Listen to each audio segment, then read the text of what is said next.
Pagpasok ko ng classroom, ay bigla nagtinginan sa akin yung mga kaklase ko. Oy, Moana, nandito na si Rio. Ay,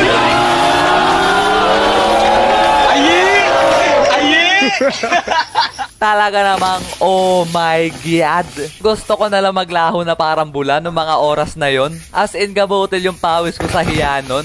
At pagkatapos nun, hinilan nila si Moana papunta dun sa kanilang bintana. Tapos nagkatinginan kami. Kabilang kau tuh paling wanita dua lain. Bikin saja kau pemanis.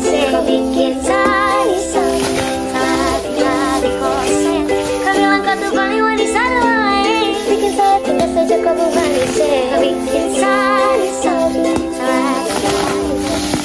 Kung madidescribe ko sa inyo mga repa si Moana, siya yung matatawag nyo na Black Beauty. Ang dahilan lang kung bakit ayoko siyang ligawan nun kasi meron na akong ibang gusto. Pero pagtingin ko sa kanya, noong mga oras na yon, nakikiayi din siya sa amin dalawa ni Moana.